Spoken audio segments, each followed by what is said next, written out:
Welcome to Suthichai Live English. I have been following Richard Barrow's account in X and social media accounts about his love, his passion for train travel.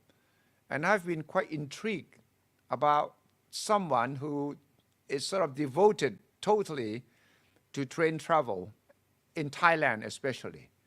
So today I'm going to talk to Richard about his life, his love, his passion, his devotion to train travel, and how it's leading, what's going to leading to. I understand he's publishing a book. He's trying to promote train travel as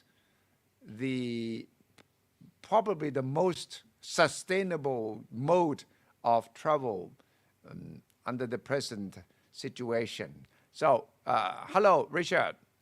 Hi. Thank you for joining this conversation.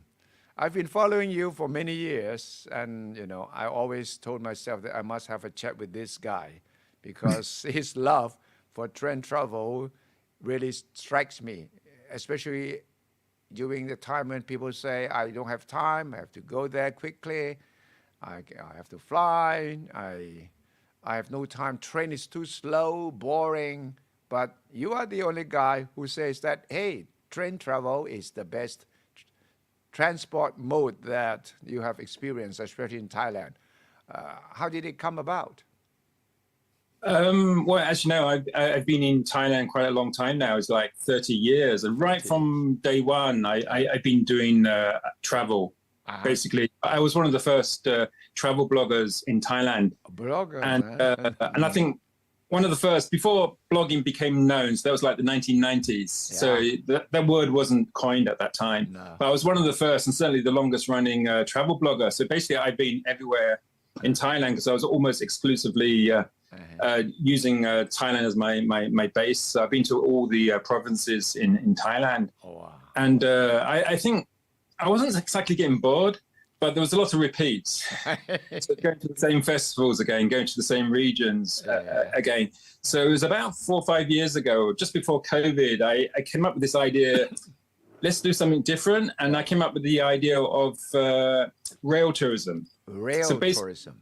Doing most of what I did before, but instead of flying there or going by car, I would go by train. So basically, it's the same thing again, but in a different mode, which is train. Yeah. So at this moment in time, the trains go through like 47 different provinces in Thailand, which is quite a lot out of, was it 76, 77 provinces? 47 provinces, huh? 77, yeah, including Bangkok. So now they're actually increasing. They're building 2 more lines. One's going to go through Chiang Rai. Yeah. And another one's going to go up to Nakhon Phanom. Yeah. So there's 2 new lines coming in within the next 4 or 5 years. And including that, there will be the high-speed train going into Laos and then into China. So there's kind of exciting times ahead. So we're going from about 47 provinces up to about, I think it's like 60-odd provinces, which will have trains. And in the future, they're talking about, or maybe we will do more, for example, go down to Phuket. Phuket, wow. Something really, they've been talking about for many, many years. Yes. I don't know if it will happen, but if it does happen, that's kind of exciting. So what I'm saying is it's kind of exciting times ahead for rail travel because we're going to be able to go to more destinations than we are at the moment. But going back to what you were originally talking about, is like, why go by train when you can fly to Chiang Mai in 1 hour? Yeah, I know. So the fastest train to Chiang Mai is 10 hours, which is the day train. And then if you go on the Thai, let me tell you, in Thai, there's this word about this expression about train travel, ถึงก็ช่างไม่ถึงก็ช่าง. It sounds like the train, ถึงก็ช่างไม่ถึงก็ช่าง.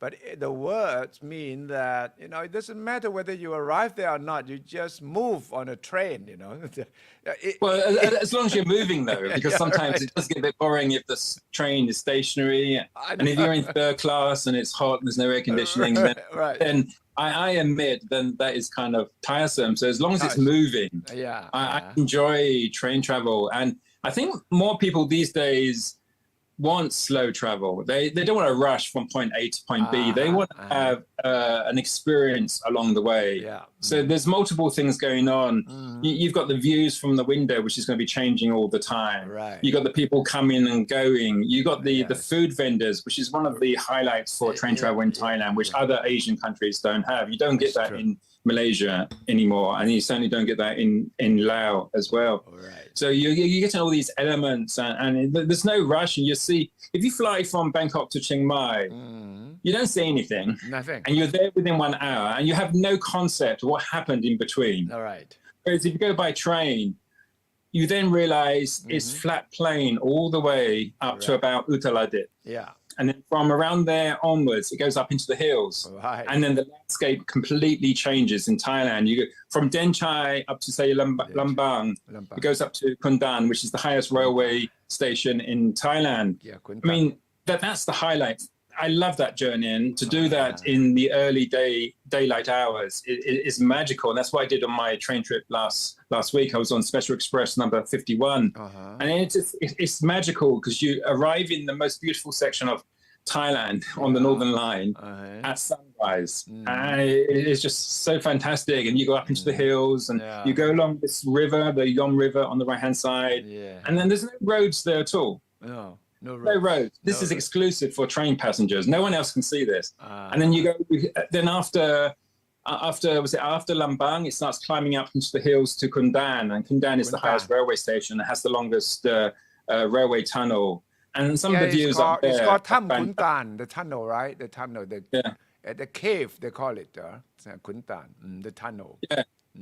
But it's presently the longest one, but they're building a new one in Chiang Rai province, which will be like 3 times longer. But this is presently the longest one. And it's just such an experience to see that. And you see things changing so much. It's just, you don't get that. And the other thing is, Kundan is actually a national park. It is, yeah, it is. Doi Kundan National Park. And you don't normally build highways, for example, through a national park, but the railway was there first. It was made famous. From the station, you can actually walk into the national park. Kundan was made famous by former Prime Minister Kukrit Pramod. He had a retreat there. Oh, yes. And he wrote about it, so it became quite famous. But tell me how, your passion for train did not just start when you came to Thailand, right? Before you were in Thailand, how did your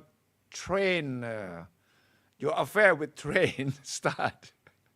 Well, I don't see myself as a train spotter. I'm not an expert in the fact that I cannot identify all the locomotives and things like that. I have no idea about that. My passion is the travel. And that's combined with train as well. So that's I'm like a rail fan. I enjoy riding the trains. I enjoy interacting with people along the way. I enjoy looking at the views, which you don't get from a bus, for example. No. When they build a road, it's like 4-lane, 8-lane road.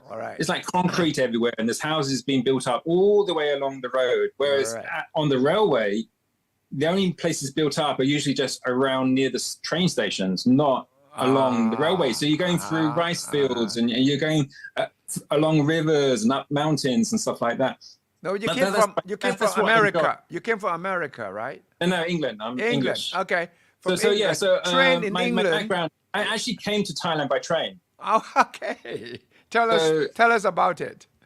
Well, that was literally just over 30 years ago. So I caught a train from London, went on the Euro Tunnel under the English Channel into France, across Europe to Moscow, and then the Trans-Siberian Express for 7 days. You took that one, Trans-Siberian. Yes. Wow. And so it's across Russia into through Mongolia into China. So that was like 7 days. Wow. And then I went across China by train, and then I had to take a bus over the Karakoram mountain into Pakistan, and then from Pakistan into India. And then I flew from Calcutta to Bangkok. Oh. So I came almost all the way by land, but not the last bit. I mean, you must do something for a living. I mean, you just couldn't travel all the time, right? No. I do have a day job. So the travel blogging and everything else was always a hobby for me. It's a hobby, a hobby. So right from day one, I had a connection with this school in Thailand. It's through scouting. Scouting. So my mother at that time was running Scout Commissioner courses in London. Oh. And because Scouting is part of the curriculum in Thailand, it's compulsory for students to be Scouts. Sure. The school where I work, they went to London to join this Scout Commissioner course my mum was running. Okay. And they kept in touch. So basically when I was backpacking across Asia, they said, oh, come and visit us for a week. So when I arrived, I flew into Dongmueang Airport because that was the main airport at that time. And they came and picked me up in their car and they took me to their school. So the plan was to stay 1 week at that school. Where was it? And where was the school? It's in Bac Nam, in Siem Prakan. Bac Nam, yeah. And then 30 years later, I'm at the same school. I haven't changed. Really? 30 years. But I don't teach anymore. So I'm mainly like supervising, looking after the foreign teachers, looking after the computer department. So is it a public or private? I can work from home. It's a private school. Private school, huh? And it's still growing because the number of students in I was the only foreign teacher there for many, many years. And now we have an intensive English program. We have 30 foreign teachers. 30. Wow, really? So most of my time is now looking after the foreign teachers. So I don't have time to teach, and I look after the computers as well. And it's still growing. It's still Oh, interesting.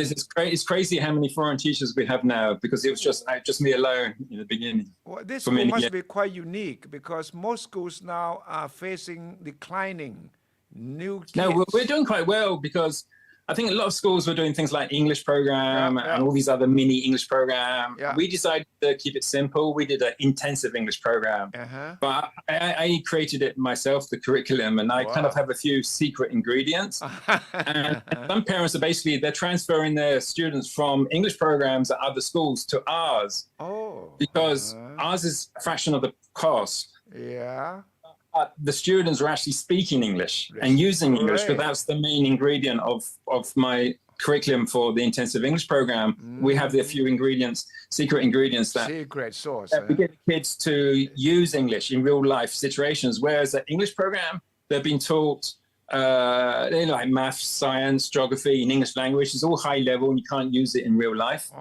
Whereas ours is intensive English program. It's a normal Thai school. The kids have all their other subjects in Thai language. They just have this one foreign teacher, dedicated foreign teacher, who teaches English every day, but with them before school, morning break, lunch break, afternoon break. So they're like interacting with the kids the whole day. So it's like the kids learn more English by using English rather than in the English lesson. So that's our secret ingredient. Up to it works. High school? Up to high school level? Kindergarten and primary mainly. We have a very small junior high. Junior high. But very small. We mainly have kindergarten and primary. So most of our students will leave at primary 6 level. But quite a few of our kids are fluent in English, and we're just a normal Thai school. We're not English program or anything. Oh, this is very unique because most Thai kids cannot speak English despite the fact. Ours can. I can. And we got some. We've been doing these videos, like chat show videos for the kids, interviewing other kids, and they're doing such a good job. They just sound so natural. It's really amazing. So we have like a YouTuber. I run a YouTuber training program where the kids learn to be YouTubers because that's one of their. When you ask them what do you want to be when you grow up, a lot of them say YouTubers. So last year I decided to start a YouTuber training program for the person speaking, not for like video editing or anything like that. So that's what we started, and it's been going very well. They go around the school, they interview people, or they just chat, or they do like a. Great, yeah. And we also another unique thing because of my social media presence is that we have like tourists, foreigners come to our school, and we give them a tour. Right, so great. Before COVID, we were getting like 2 or 3 groups of tourists every month, and we will get the kids to be tour guides, take them around the school. They will visit some of the classrooms, and they will interact with the kids. So it's pretty good, and we're gonna restart that next term. Yeah, it's quite an experience because most Thai kids will be too shy to speak English. Yeah, that's the thing, and that's what we're trying to break. Yeah, that we want them to use English as much as possible, and don't be shy to make a mistake. Don't be scared or shy to make a mistake. That's the key message. It's a great contribution, and this is very important. And I'm grateful for Thai people that you have started this, and I hope you can spread it around to other schools, maybe through YouTube and Yeah. other social media channels. Well, we also have the website I started called EnglishRoom.com. So it's English-room.com. Room. It has like I started it for my own students. Yeah. So basically, it has a lot of online exercises for doing English. It has like listening exercises, writing exercises, multiple choice, fill in the blank, crossword, lots of games as well. And I started it for my own students because I just wanted to give them something to do. And then it kind of progressed to, okay, so we basically, all the students in the school come up once a week to the computer room just to learn English. Great. And then during COVID, that was so important because we had this in place before COVID started. Yeah. So when the kids were learning at home, we actually had the website in place where the kids could learn English, listening skills and speaking skills, everything in place. And now the website is kind of worldwide. Anyone can use this website around the world. Anyone. Okay. It's like 5,000-6,000 visitors, students from around the world, mainly in Thailand. One of the most popular sections is ONET training. ONET. So we have thousands of students coming up to ONET in February every year. They use our website What's the name? to learn, to prepare them for ONET, and it's free, 100% free. There's no advertising, nothing like that. It's friendly, family-friendly website. There's no like bad advert like that. Update it every day? How often? Every day. That's one of my projects I've been working on. It's my own website, but I do it in the school name, and I'm working on it every day. Well, what's the name of the school? What's the name of the school? Suthichai Paknam. Suthichai Paknam. Interesting. Suthichai Paknam School in Paknam, Sumatra. Yeah. I must visit it one day. Oh yeah, you're welcome. We've had international journalists from around the world. We had Time Magazine and Newsweek Magazine. We've had Fox News. They came to interview the student. It's quite well known around the world, but not so much inside Thailand. Oh yeah. Okay, back to train travel. Yes. Rail travel. Now, what's great about train travel? We talk about sustainability. Why do you think train travel in this age and time is perhaps getting more popular than before?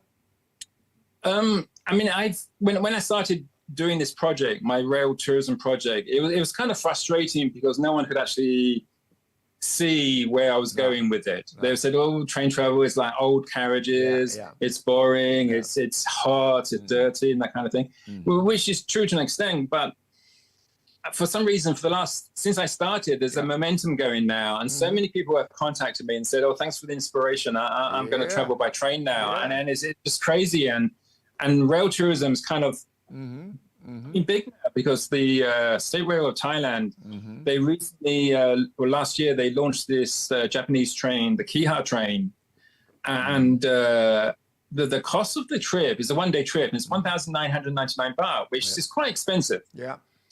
But it's quite often it's sold out, 100% sold out quite often. Wow. And not only that, 95% of the passengers are actually Thai. So it's quite surprising. And now they're just about to launch another series of trains called Red Blossom, which again is like a high-end train travel. So people who don't want to sit in the third class with open window and all that heat. The Kiha train, which is launched last year, has air conditioning, very comfortable seats, they recline and everything. And then the new Red Blossom is like first class travel. Really?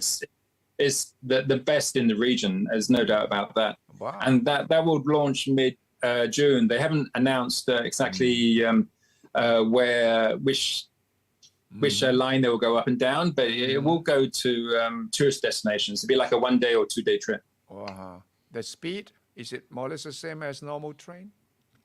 The thing is, it's not the train itself that has the limit; it's the track as well. Track, of course. So like the old third class carriages, you're not supposed to go faster than 90 kilometers per hour. But the Daewoo Special Express that goes down to like Hua Hin or up to Chiang Mai during the day, they can go up to 120 kilometers per hour. But they can't do it all the time because the track's not always in good condition. But they are updating it. They're doing this thing called double tracking. Double tracking. The double tracking. So a lot of Thailand at the moment is single track, which means when there's a train coming in the opposite direction, you have to, like a lay-by, you have to wait for it. to pass, and that delays things. And they just opened a large section between Nakhon Pathom and Chumpon. It's not 100% complete, but they just opened most of it. And the travel time from Bangkok to Hue Hin went from 4 hours to 3. Okay. And 3 hours is how long it would take you to drive. No, that's true. Or 5 hours at long weekends. Well, to Hue Hin, there's this big trouble on the road, the traffic jam that the Prime Minister himself was talking about, right? Yeah, the precisely. And it's kind of crazy that the SRT are not taking advantage of that. Anyone else would have put an advert in the newspaper saying, you're bored of the 5-hour traffic jam? Go by train, 3 hours. But they're not doing that. And the other thing they need to do, because it's now 2 tracks, that means they can put on more trains going both ways. They don't have that limitation. So you can have more frequent trains going down to Hue Hin or the other beach resorts. But the problem is they don't have the rolling stock. No. If they buy rolling stock today, it takes 5 years for the new stock to come in. And they're not doing it. We have such old rolling stock here in Thailand. It's kind of crazy. But hopefully things will improve in the future. You've got to advise them on how to run without losing money. They have been losing money like mad. Well, the thing is, it's not a private organization. It's not like in Cambodia, they have a CEO. It's a private organization. Here in Thailand, it's a state enterprise. It is. They don't need to make money. So there's no, it's like, no why should I bother? No incentive. Well, I've been saying it quite often. It's like they don't seem to care about. There's so many missed opportunities. They don't seem to care about making money. And for example, the Kiha Japanese train tourist excursions. The promotion for it is 100% in Thai language. There's no English at all. Really? And the steam train excursion that goes 6 times a year, all the promotion, 100% is in Thai language. There's no English. Really? And I'm the only one who's translating all this Thai promotion into English. So when I go on these steam train excursions, all the foreigners come up to me and say, "Oh, thanks for letting me know. We wouldn't have known about that." It's literally that. It's the same on the Kiha train. Everyone through I have a Facebook group called Asian Train Guide, everyone says, "Oh, they only found out about it because I was promoting it on the website and the Facebook." Terrible. Have you ever talked to the management of the? I try to, but they're not interested. And some people are saying, I don't know. I mean, they seem to be interested, but nothing happens. You know what it's like sometimes. Wow. They seem to show an interest, but then nothing happens. So I have zero, even though I'm writing all these Thai train guides, I have a series of Thai train guides that I am writing and people can download for free from the website, thaitrainguide.com. Even though I'm doing this and I must have sold hundreds and hundreds of tickets, zero interest, zero support from SRT. Not interested in me at all. Well, I think you met the Prime Minister, Suthichai recently. Did you talk to him about it? He would. No, I haven't met the Prime Minister. No. He actually follows me on Twitter. I know. He would be very interested in talking to you about how to improve on the train service and start earning more money. At least I think what they don't realize, there is this big rail culture abroad. I know. That foreigners would actually, and the TAT need to understand this as well. I've been speaking to TAT. I have a good relationship with TAT. TAT is okay. What's happening is that people are coming to Thailand just to ride the trains. Because they love trains. And what I did 2 weeks ago, I just came back from the last trip. Yes. There's something called All the Lines Club. Lines. People go around the world and they want to ride all the lines in that one country. And they go to every country and just do that. They ride all the lines. All the lines. Yeah. So in Thailand, we have like 4,800 kilometers of lines, north, south, east, west kind of thing. And that's actually, by the way, that's going to be increased to about 6,000 once they open the new lines. So I did a challenge to do all those lines in the shortest amount of time. So I just came back from a trip. It took me 14 days of riding trains every single day, up and down, every single line. I went up to Chiang Mai, halfway down to Uttaradit. I went across to Sawanphalok in Sukhothai, and then down to Bangkok, then up to Bun Ratchathani, back down to Nakhon Ratchasima, and then up to Nong Khai. Non-stop. 14 days, non-stop. Wow. There's gaps in between because I had to wait for the next connection. Sometimes the connection was like 30 minutes was the shortest one. And I was really worried the train will arrive late and I will miss my connection. And then the whole thing would fail. Yeah, because you have to do a detailed plan. You can't just say, make it up as you go along. You have to have a detailed plan. Yeah. And some of my connections were very short, like 30 minutes, and others were like 6 hours. So I had to wait for the next train. Because some lines, because they're single track, they don't have many trains going up and down. I know. So in total, it was like 140 odd hours on trains for the last 2 weeks. So every single day I was on the train. And what were you doing on the train?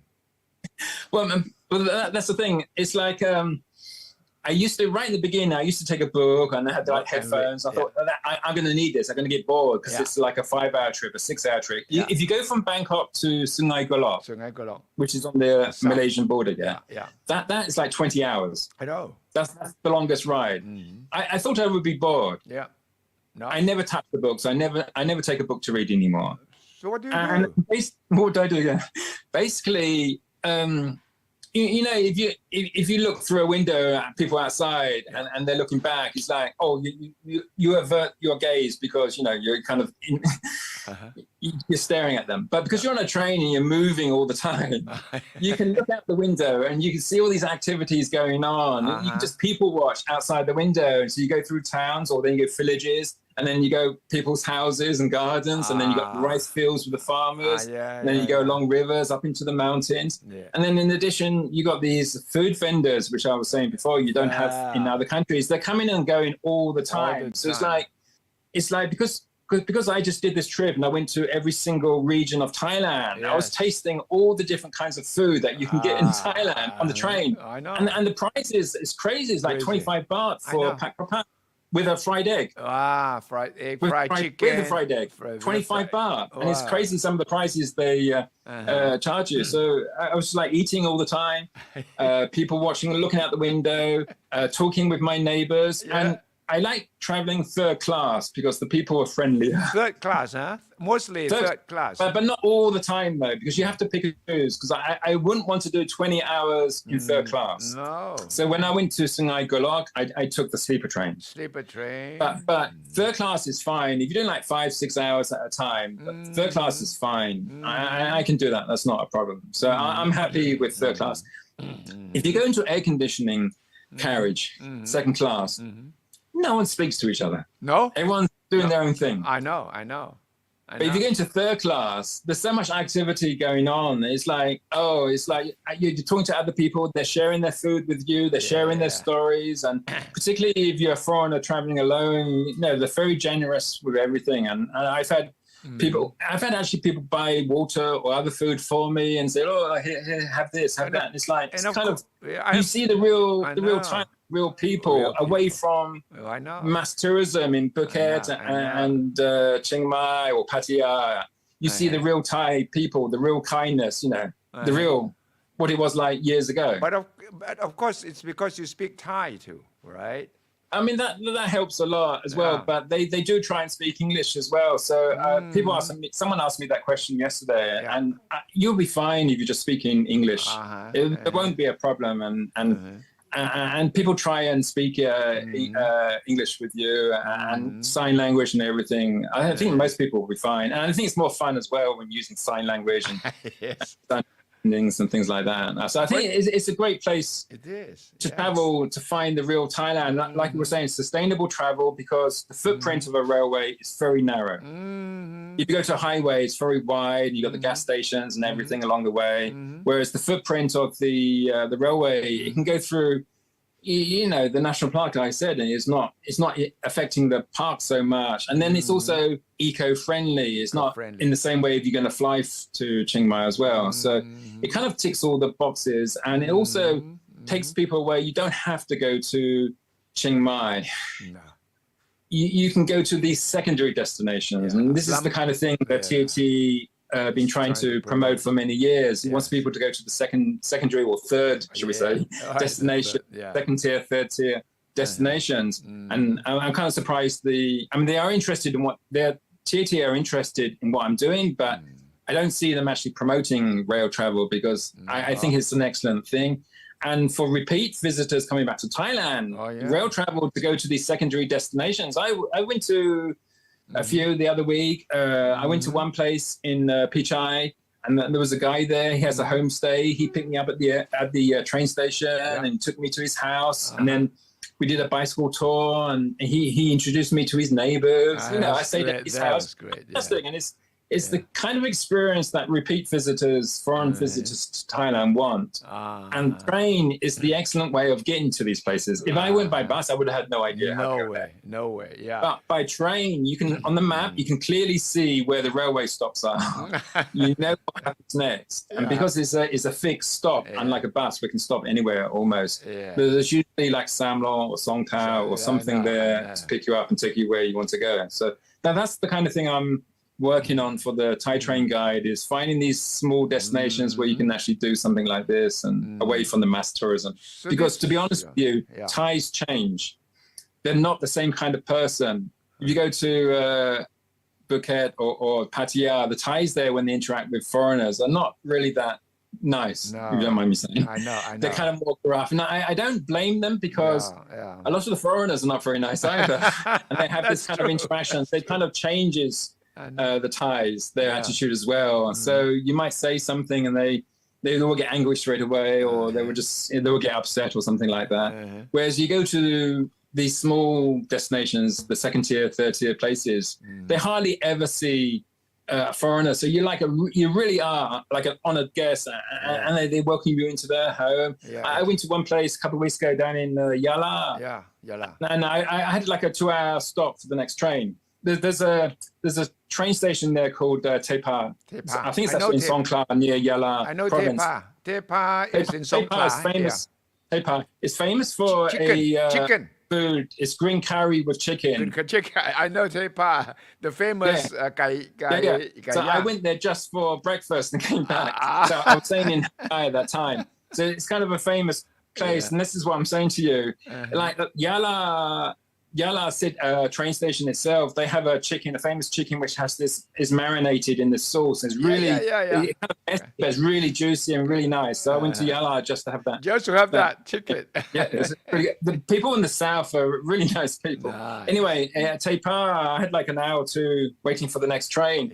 So it's just a small town. I was walking around, chatting to people, and out of interest, I was asking, is there places to stay? And because I was thinking about coming back. And then like 5-10 minutes later, this guy came in a motorbike and he said, I hear you looking for a place to stay. And it's like, it's that kind of place. It's a small place, and everyone is like communicating with each other. There's a foreigner here looking for somewhere to stay. So he was going to try and take me to his place to stay the night. And that's the kind of place I'm looking for, because that's like the real experience, the real Thailand.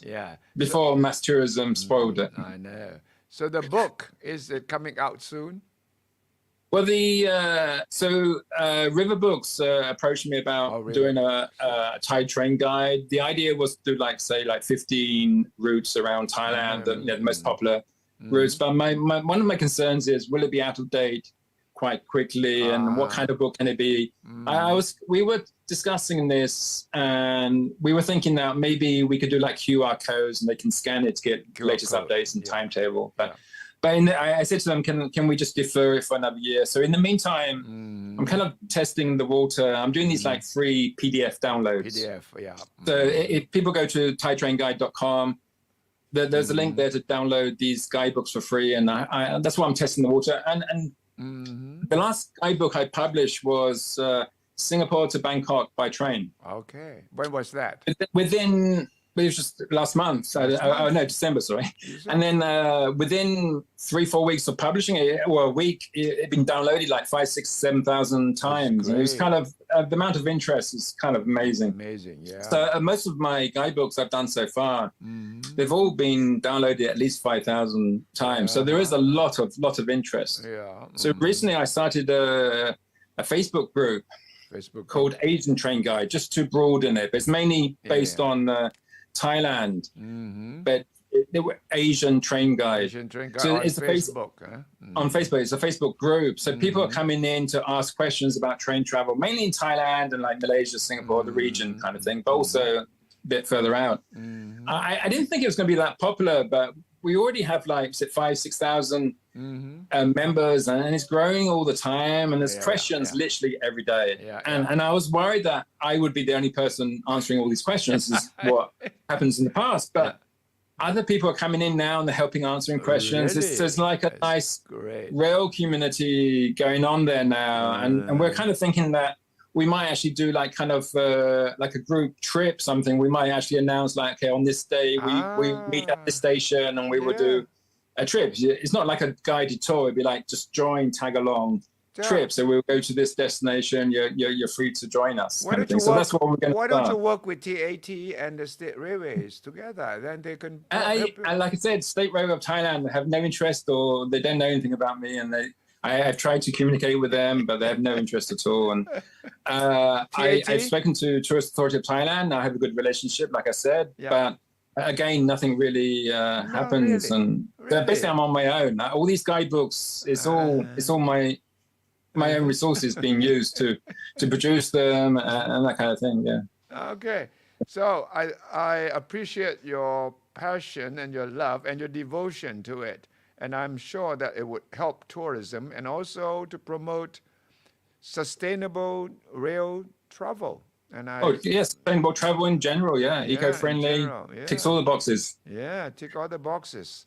So thank you very much, Richard. And we will keep in touch. And I hope that if you have some of these projects that you think would help promote Thailand, then we can promote it together. I'm happy. Sure. You're welcome to come and visit our school as well. If you want to meet the students. I would do that. In fact, I have a TV program that I was thinking that I might visit you and talk to you and the teachers and the students. Yeah. Mm-hmm. For today, thank you very much, Richard. Okay, welcome. Welcome. Bye-bye. Thank you.